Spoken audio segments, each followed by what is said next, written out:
Eu sou Breno Altman, diretor editorial do site Opera Mundi. Eu queria convidar vocês a assistirem os vídeos do Opera Mundi no nosso canal do YouTube. Também aproveito para chamá-los a assistir esses mesmos vídeos na TV 247, que é nosso grande parceiro nessa batalha por uma comunicação independente e verdadeira em nosso país.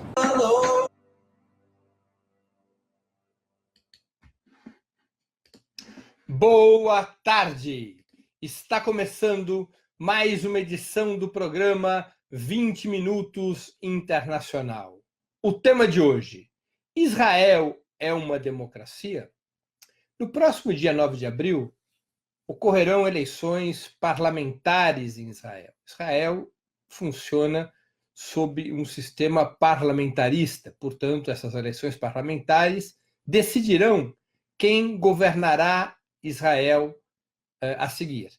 O governo de Benjamin Netanyahu hoje é uma coalizão de direita, das forças de direita, laicas e religiosas do país, governa o Estado de Israel já há muitos anos e antecipou eleições para 9 de abril com o intuito de renovar o mandato de Benjamin Netanyahu, que é acusado de vários crimes de corrupção, está sendo investigado, mas que ainda conta com um apoio importante da população judaica de Israel. Toda vez que há um processo eleitoral em Israel, e mesmo quando não há processo eleitoral em Israel, o sionismo sempre reivindica que Israel, ao contrário dos seus demais vizinhos do Oriente Médio, é a única democracia da região. Essa é uma afirmação constante dos defensores do Estado de Israel, é uma afirmação constante daqueles que se alinham às ideias sionistas. Mas isso é verdade? Israel é mesmo uma democracia? Ou isso é apenas uma peça de propaganda? Vamos tentar detalhar alguns aspectos para que essa discussão seja robusta, para que essa discussão seja eficaz. Primeiro elemento para o debate. Desde 1967, Israel ocupa territórios que não lhe pertencem.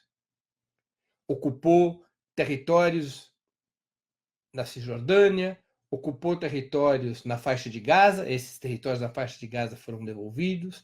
Alguns fragmentos da Cisjordânia também hoje estão sob a alçada da autoridade palestina. Também ocupou as colinas do Golã, também ocupou parte do deserto do Sinai, devolveu nos acordos de paz com o Egito em 79, mas até hoje preserva os territórios ocupados da Cisjordânia.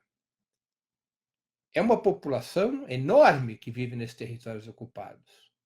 Primeiro elemento informativo: nenhuma das pessoas que vivem nos territórios ocupados, nenhum dos palestinos que vivem nos territórios ocupados, tem direito a voto.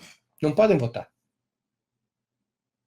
Eles estão sob a tutela de Israel, eles estão sob o mandato de Israel, eles estão submetidos às leis israelenses, mas não podem votar. Em Israel somente podem votar os judeus, os cristãos, os drusos e a população árabe-palestina, árabe-israelense, perdão, que vive em Israel. Aqueles que vivem nos territórios ocupados não têm o título de eleitor. Em Israel, portanto, não é um homem, um voto. Ocupa esses territórios sem que os cidadãos palestinos desses territórios ocupados tenham o direito de voto. Vejam só que curioso. Pode ser considerada uma democracia um país, primeiro, que ocupa territórios que não lhe pertencem. Segundo, que ocupando esses territórios não dê direito de voto aos palestinos que vivem nos territórios ocupados. Esse é um elemento para reflexão de todos nós. Segundo elemento, existe uma população árabe-israelense. São cidadãos árabes, cidadãos palestinos, que não saíram do território de Israel depois da constituição daquele Estado em 48, tampouco depois das guerras travadas entre árabes e Israel, entre os países árabes e Israel. Não saíram de Israel, nem mesmo depois da chamada Guerra dos Seis Dias, em 67, ou da Guerra do Yom Kippur, em 73. É uma população calculada em alguma coisa como 15% do total da população israelense, não considerando quem vive nos territórios ocupados, não considerando os palestinos que vivem nos territórios ocupados. Essa população árabe israelense não tem os mesmos direitos dos judeus que vivem em Israel. Por exemplo, vocês sabiam que não pode haver casamento em Israel entre uma cidadã ou um cidadão árabe israelense e um cidadão palestino que vive nos territórios ocupados? Como um casamento entre eles daria direito a este palestino que vive num território ocupado de viver em Israel, esse direito não é reconhecido, não é permitido o casamento entre uma árabe israelense e um palestino que viva nos territórios ocupados. Vejam só a restrição civil. É uma das múltiplas restrições que a população árabe israelense sofre em Israel. Mas não é só isso. As restrições são de muitos tipos, econômicos e políticos. As cidades administradas por árabes israelenses são prejudicadas na dotação de verbas, são prejudicadas nos programas do governo. De tudo se faz para impedir que os árabes israelenses possam aumentar sua influência no Estado de Israel. Além dessas medidas de ordem econômica, social e civil, mais recentemente foram adotadas leis que vão afirmando o caráter segregador do Estado de Israel. Recentemente foi aprovado em Israel, foram aprovadas em Israel as seguintes determinações. Primeiro, se estabeleceu formalmente que o Estado de Israel tem um caráter judaico. Antigamente, a formulação é que o Estado de Israel era o lar dos judeus. Isso significava dizer que os judeus tinham Israel como lar, mas que outros povos também poderiam viver em igualdade de condições, ao menos formalmente, naquele território. Houve uma decisão, por iniciativa do governo Netanyahu, de determinar que Israel passasse a ser um Estado de natureza judaica. Isso estabelece claramente que existem classes diferentes de cidadãos. Os cidadãos de primeira classe, que são os judeus, e os cidadãos de segunda classe, que são os demais, os que professam outras religiões e que têm outras origens étnicas, em especial os árabes palestinos. Já não são mais parte do Estado de Israel pela formalidade legal.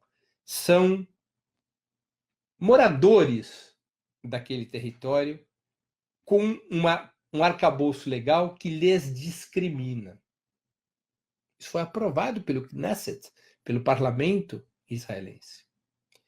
Mais do que tudo, além disso, o Knesset também aprovou uma espécie de recomendação ao poder judiciário israelense para que em suas decisões levasse em consideração, acatasse como orientação o receituário da religião judaica, que as decisões judiciais deveriam ser tomadas à luz dos fundamentos e dos valores da religião judaica.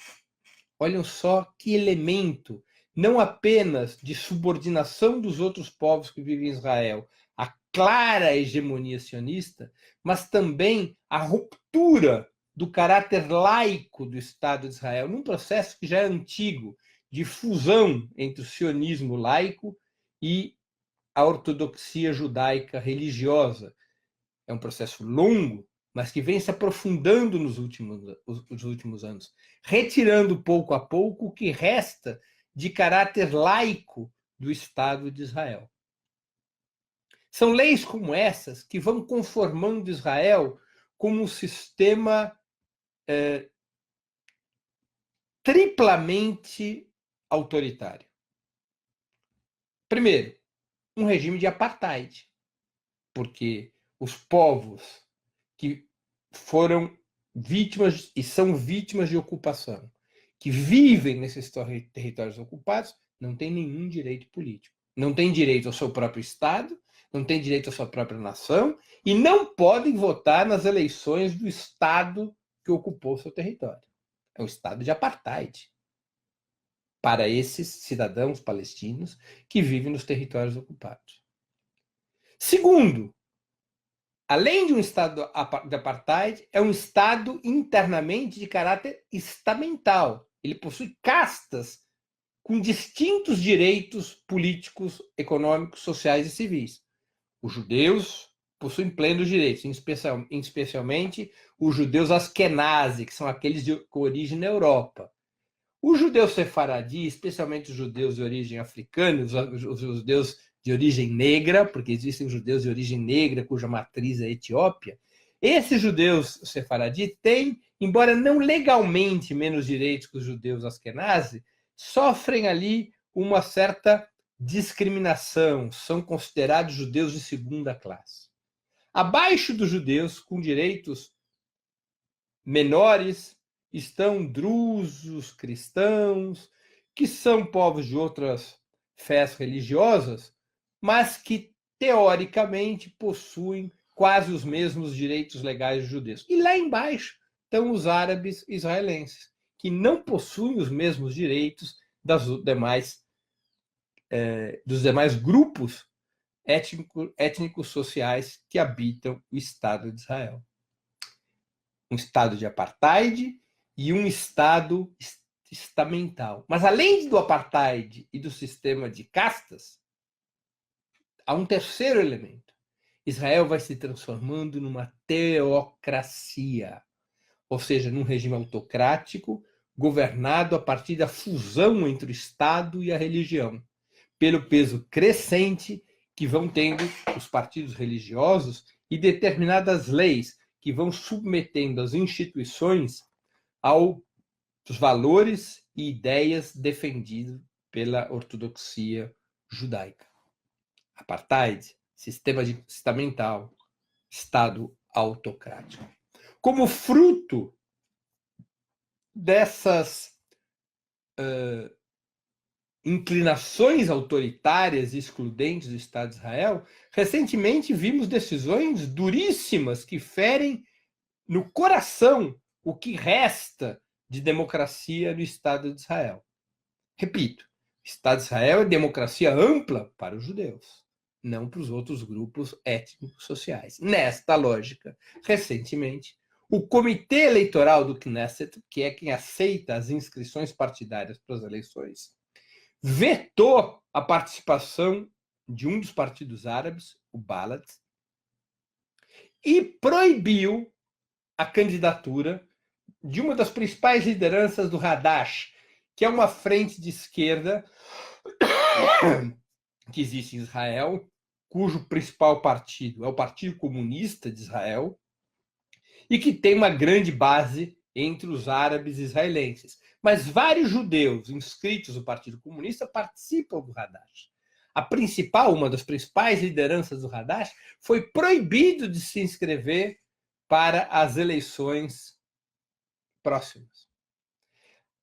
Felizmente, a Corte Suprema israelense, que ainda não está tão adulterada, não está tão deformada por esse caminho de Israel no rumo de uma teocracia, a Corte Suprema anulou essas proibições. O Balad, Partido Árabe, poderá concorrer, e essa liderança do Hadash também teve inscrição aceita por decisão judicial para disputar as eleições do dia 9 de abril.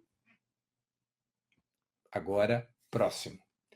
No entanto, é evidente que vai se criando, dentro do parlamento israelense, um ambiente um certo ponto de vista dominante, impulsionado pela direita sionista, impulsionado pelo bloco liderado por Netanyahu, mas sem resistências da oposição sionista, sem forte resistência real da oposição sionista, encarnada por partidos centristas e também pelos trabalhistas, vai se criando um clima no Knesset, no parlamento israelense, de proibição aos partidos e aos políticos que criticam o caráter racial do Estado de Israel, que criticam sua constituição como Estado judaico, que criticam o sionismo, que criticam a ocupação dos territórios palestinos, que exigem a solução dos dois Estados. Este tipo de crítica passa a ser considerado, já passou a ser considerado pela direita sionista como motivo de cassação de registro do parlamentar e dos partidos que defendem esse tipo de posição crítica. Quem critica o sionismo, quem critica a ocupação dos territórios, quem critica a transformação de Israel num Estado teocrático, passa a correr sérios riscos de perder sua condição legal, de perder sua possibilidade de disputar eleições, de existir legalmente na sociedade israelense. Israel, na prática, por conta do caminho ao qual foi conduzido pela direita sionista, em particular pelo senhor Benjamin Netanyahu, Israel vai se convertendo, eu vou repetir essa expressão, em um Estado teocrático. Israel é um Estado de apartheid, por conta da exclusão e da marginalização dos cidadãos palestinos dos territórios ocupados e por conta da própria ocupação de territórios que não lhe pertencem. É um Estado colonial e de apartheid. Para além disso, é um Estado que passou a funcionar por um sistema de castas. Para além disso, vai se transformando num Estado teocrático. Benjamin Netanyahu, para ter maioria na sociedade israelense, precisa cada vez mais do apoio dos partidos religiosos, partidos extremistas, partidos que formulam sua política a partir de velhos registros religiosos, por exemplo.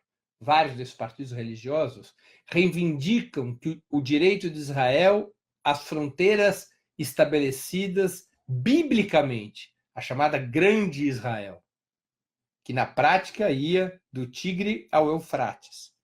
Eles consideram, portanto, que os territórios ocupados devem pura e simplesmente serem incorporados ao território de Israel, porque no passado bíblico a Cisjordânia era Samara e Judeia, eram regiões pertencentes à Israel bíblica, à grande Israel. Eles, inclusive, se referem sempre a essas regiões, não como Cisjordânia, não como um território que legalmente, por determinação das Nações Unidas, não como um território que pertença a um futuro Estado palestino, mas como parte da Israel bíblica. Netanyahu impulsionou a colonização desses territórios. Milhares e milhares